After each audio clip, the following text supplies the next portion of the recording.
what's up, everybody? How's it going? Travis and Susie here from the Wolf Hunterz, and we've got a reaction video for you. We got this link. You can find that in the description box below. Click it and pick it. You can request your own video for music or movie scenes, stand-up comedy, live performances, sports, racing, and more. For the Wolf Hunterz Reactions channel, today's video is brought to you by Nathan, bringing us Madonna on Primetime 1995. Yes. You know, we've done quite a handful of Madonna videos, so if you check out at the end of the video, I'll put a playlist on the screen of all of our Madonna reactions to music, performances, interviews, and more. Nathan says, hi, Travis and Susie. I said that I have many Madonna interviews that I love. This one is probably my most favorite. She is very vulnerable here, and by this stage in her career, she just got so sick of defending herself all the time. Enjoy, Nathan from Australia. Yeah, I imagine that at some point you would get tired of that if it just kept happening. Yeah. Guys, go ahead, hit that like and subscribe button, hit that notification bell, and feel free to comment below. I remember something with Kurt Cobain just refusing to do interviews ever. Like, just really? like, you know what? I just don't bother with it. Oh. Woman who has done it all.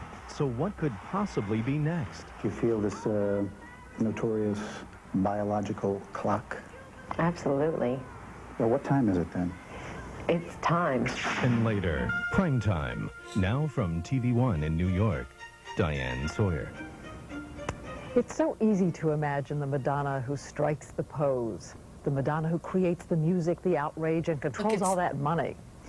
But not for some reason, widescreen. it's hard to remember that she's also a 37-year-old woman who goes home at the end of the day, shuts the door, and like the rest of us, dreams a dream in the dark. And that's the woman you are going to meet tonight. With Forrest Sawyer, Madonna remembering a little girl whose mother died when she was 5 years old, a marriage to Sean Penn that couldn't be sustained, and looking ahead and wondering about the highest tightrope she's ever walked, her starring role in the film Evita.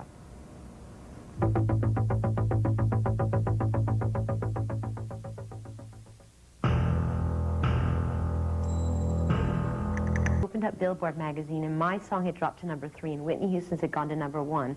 And then I went down to my voice teacher's, her studio where I take lessons, and I walked in and she was humming Whitney Houston's song, and I was devastated. Is already recording the Spanish version of the hit single from her new album, Something to Remember. She is still anxious.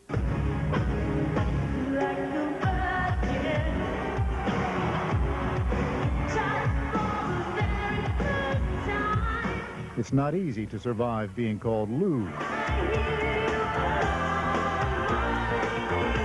or blasphemous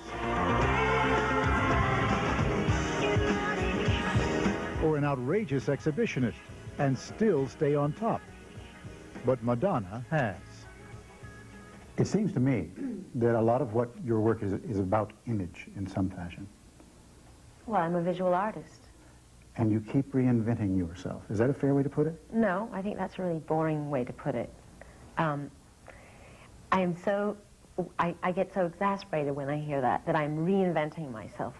It's like... Well, you're not just getting a dye job, you know. I mean, these are completely different looks. But so any girl that like reads Vogue magazine, I mean, you know, you change with the times. New clothes come out, you get interested in different fashion, you want to change the color of your hair, and for some weird reason, people connect that with some sort of negative connotation, like some sort of like conscious manipulation of people, which it absolutely is not. I can't tell you how far from the truth that is. Calculating is the word they use. Calculating. Well, that's another way, you know, I'm calculating, I'm controlling, I'm ambitious. It's not a bad thing to want to control things. It's not a bad thing. I mean, we are all manipulative in our everyday life with people. You're manipulating me right now in this interview. Exactly. I mean, when you look at, for instance, look at Robert De Niro, or look at any great actor who completely reinvents themselves for their roles in their movies. When he does it, it's looked at as art. When I do it, it's looked at as evil and manipulative. And so is that hard? To deal with? Well, yeah, I mean, it's not pleasant. I'm sure you get it at least a little bit. I mean, there's everyone's jealous of anyone that's doing well.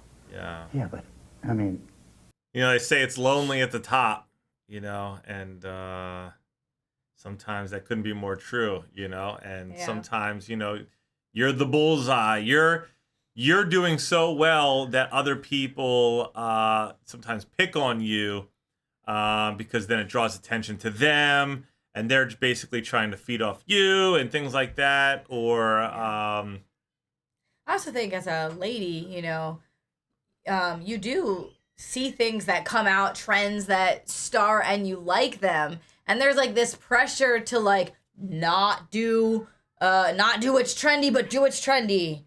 Be yourself, but fit in, you know, and there's like all this pressure so that, or like you have to choose who you are and what you're going to look like for the rest of your life. And I mean, we've seen Madonna grow up in front of our eyes, you know, especially people who have been fans of her since her start.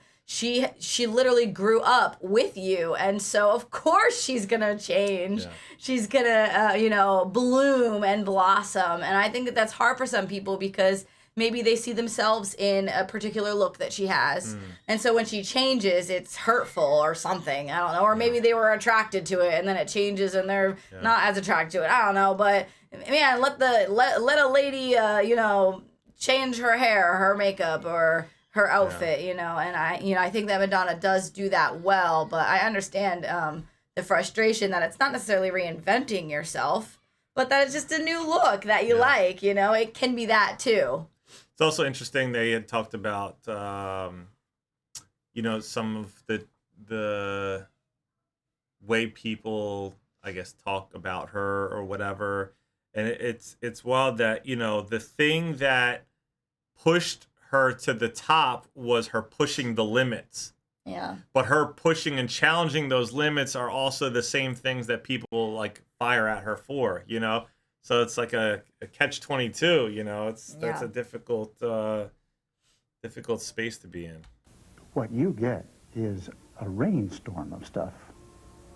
Periodically, people come... If Princess Diana can take it, I can. Here's the conventional wisdom. Madonna has this sense of where the culture is and what's acceptable, particularly sexually. And she has, in the past, certainly pushed the envelope just that little bit further, kind of every step. Right. And that is intentional.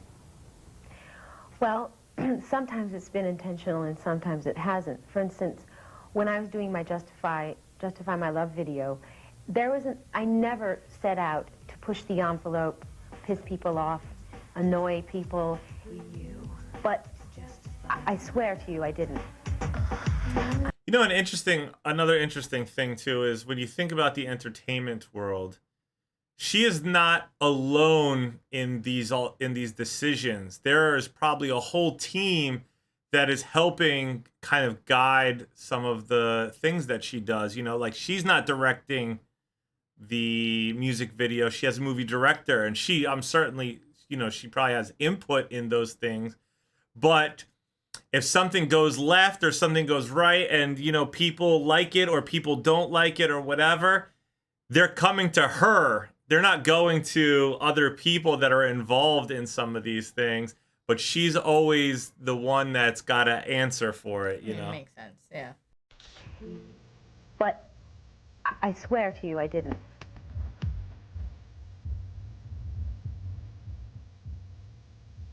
And then when it came out and it like shocked so many people, and people were, you know, reacting in such an outrage, that's when it sort of like pushed my buttons and made me want to sort of push things further, because I thought that is such hypocrisy. I think that you actually had dug some new ground. Mm-hmm. And when you were moving toward putting out the book Sex, there was a lot of interest. Yes, well... Right? I mean, they're interested in the subject to begin with, and they're interested that you're going to explore it. No, I'm sure they were all like saying, okay, now what is she going to come up with, you know, and will we tie her to the whipping post? So how did that affect your career? How did that affect you? Suddenly I was pigeonholed or labeled as this woman, this raving nymphomaniac who's obsessed with sex and and shocking people. So Even in these interviews, it's constantly questions about sex-related stuff or sexual-related stuff. Just question after question. You know, I feel like that's like kind of seems to be like the main focus, even in these interviews. It is a lot. There's a lot more. There's a lot more to Madonna than that. Yeah. So I did think that I needed to sort of go away in a certain sense and kind of rethink how I was going to continue as an artist. The conventional rap is Madonna sings, you bet. Dances, terrific. Puts on a show that'll knock your socks off. Cook some mean spaghetti. Some hellacious spaghetti. Acting, I don't know. Well, I don't blame them for thinking that. They haven't seen me in very many good movies. I don't disagree with them. But there's a difference between being in bad movies and being a bad actress. I don't think I'm a bad actress. I think I've been in a lot of bad movies. It certainly puts... I loved her in A League of Their Own. That was my favorite. I mean, also, when people really see you as an entertainer in a certain arena, it's just hard for them. It's kind of like seeing your teacher at the grocery store. Like, you're like, what? What are you doing at the grocery store? You don't need groceries. When, like, what? Of course your teacher needs groceries. Like, everyone's so used to seeing Madonna singing and doing music that when she does acting, I think that it's easy to be a hater, you know, just because she's not in the arena that you're used to her being in, you know. Yeah. But that has no indication of what. I agree with you. I think she was great in A She League of Her slayed it. Own. I would like to see her in more films. Yeah, and so I just think Like that, like, major people films. just, you know, they're so used to seeing someone in a context. Yeah. That, like, it's hard for them to remove them from that context and not for her music career not to follow her into a role, you know? Elvis had that same problem where people kept pulling his music career into his acting roles, and it was frustrating for him also. Yeah. I don't think I'm a bad actress. I think I've been in a lot of bad movies. It certainly puts pressure on your next venture. Yeah, it does. A lot. And you're taking a swipe at a pretty big project. Well, the good thing about Evita is that it is a musical, so people will be more accepting of me in that role because so much of it is about music. Describe Evita for me. Eva Peron, describe her. I mean, psychoanalyze. Yeah, what kind of woman is she? Desperate, misunderstood, generous. She had a drive about her. Yes, She was a little hurt by life. hugely hurt. Yes. Any of this sound familiar at all to you? Yes, of course. You know, it just struck me, you know, when I was describing Eva Peron, and I said she was hurt by life, Yes. I watched how you reacted to that. You know, a lot of times when people think of celebrities, I do think they forget that they're people. Just like you and I, has feelings just like you and I, has trauma just like you and I. It's just that some things appear more glamorous, you know, or there's more money or more popularity, but they have a lot of trouble. They have a lot of success. They work really hard. They have pain, like, you know, all these things. And I think that sometimes, you know, people forget those things, or they have no problem They also have a negatively past. commenting. They can grow. They Yeah. can change. They can bloom. Yes. You know? Yes. That's good. Just like She's we can. handling this really well. She's so good at interviews. How did I react? Well, you sort of took it in a bit. Well, yeah, of course. I mean, believe me, I've done extensive research about her, and Well, actually, I'm thinking of you. okay. And why do you feel hurt by life? Why am I so hurt? I think, you know, losing my mother at a very young age was a devastating experience, and I really did feel completely abandoned at that point in my life, and I'm sure that has influenced every decision that I've made, and sort of left me with with a feeling, a hunger, a longing, a feeling of emptiness. You sort of grow up being afraid to love things because they're going to leave you. And maybe that's why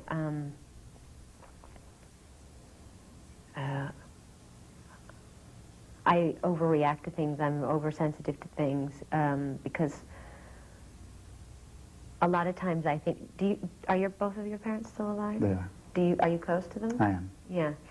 Isn't it great to be able to call them up? And I don't know, I don't know if you call your mother all the time, but it's so, I call my mother all the time. yeah, well, I am constantly, you know, in these situations where I'm completely frustrated and absolutely no one can come to my rescue and make me feel better. And I always say, God, I wish I had a mother that I could call. And I don't. What do you do with that? You're by yourself. It's like a mentor. Yes. It's still not the same. Yeah. Can you reach out to anybody? Well, yeah, I mean, I have incredible friends. Has people. Is there any place at all? Because this is important. This is It important is. for a lot of people. Mm-hmm. Is there any place at all where you can go to feel Safe. This is such a good question. And I think I should just cancel my shrink appointment. Is there any place I can go that's safe? That alone is like really hard and sad that even her working through that answer, you know, and Yeah. that there is some hesitation there and things like that. And I think that a lot of people feel the same, you know, like, you know. A lot of people who are not literal superstars Yeah. feel like they have hardly anyone, if anyone at all, that they feel completely physically, mentally, emotionally, spiritually safe with. Yeah. You know, that is a prize. Yeah. And if you find someone like that, cling to that because, you know, that doesn't come around all the time. Or somebody's, you know, maybe in this situation, somebody's always trying to get something from you. If you share some information, are they going to sell it to TMZ or some kind of, Yeah, and there could be people in her life or any celebrity's life that could be that person, but then it's hard to allow yourself to really be vulnerable with that person because of the way that other people have behaved, you know? Yeah. Any place It's I hard. can go that's safe?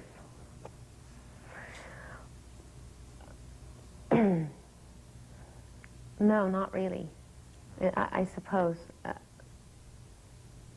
Then you just feel like, hey, I'll be that person, you know, like. I'm sure there are people like that, right? Well, But that's not true. I have a sister who's married and she has a son and they live in Los Angeles. And she's the closest thing. She has the personality of my mother. And she, when I really want to, like, when I'm desperate, I run to her house. And because she has the, to me, the warmth of a family and a real nurturing environment around her. And she's not connected to the business. And so I can go to her house and lay on the couch and watch stupid movies with her son and you know, dinosaur movies and really, in a way, feel safe and away from everything.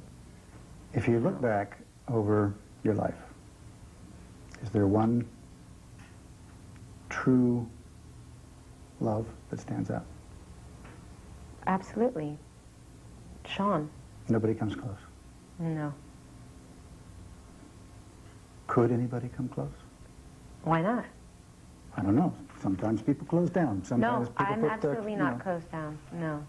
I'm an incurable romantic. This does raise the question of meeting men. Is that a problem? Men being the way they are. It's not a problem meeting them. It's a problem meeting one of them is, you know, someone who's not an Well, you know, there are certain stereotypes that people are going to have to wade over. in terms of me. Yeah. I know. That's I mean, they think they walk in the apartment and there's going to be a whip collection on the wall. yes. couple of cages. What if there is? that sort of Lots thing. of burning candles. So they have to get past that. Yeah, they do. And if they can't, then that's their problem. Yeah. Because I'm so much more than that. Yeah. I'm not even that. When I meet people and I get to know them, they always say, God, you're so sweet. You're so vulnerable. You know, and my whole thing is, God, can't you see that? Can't you see that in everything that I do? I mean, I think it's obvious. If things went the way you really wanted them, would you marry again? Yeah, definitely. Family? Definitely. Bambinos? Absolutely. What if you don't meet the right guy? Well, then I'll adopt a baby. Or two. But I'm sure I'll meet the right guy. I'm sure of it. Do you feel this notorious biological clock? Absolutely. Yeah? Yeah, what time is it then? It's time. You mean pretty much now? Yeah, but now I have to do this movie. And then after the movie?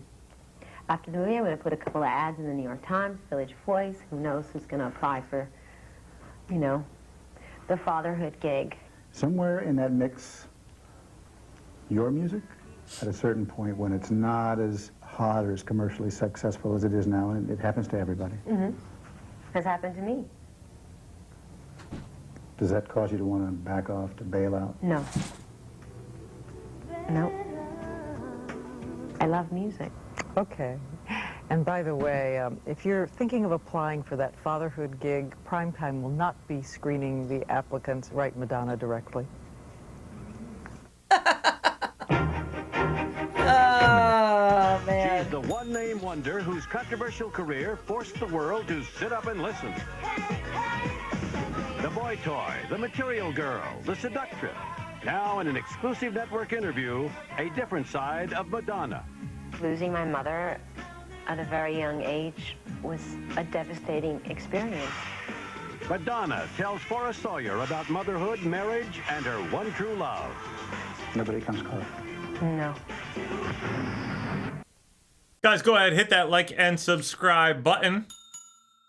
And don't go anywhere. We're going to put a playlist up here of all of our Madonna reactions, from music to interviews and such. She was quick. She's quick on her feet. Yeah, it's been a joy to get to know her a little. Yeah. You guys want to request your own reaction video, look for this link in the description box below. Hope you guys liked and subscribed. Stay tuned. Stay positive. We love you guys. We'll see you next time. Bye. Bye. I just wanna bang my leg.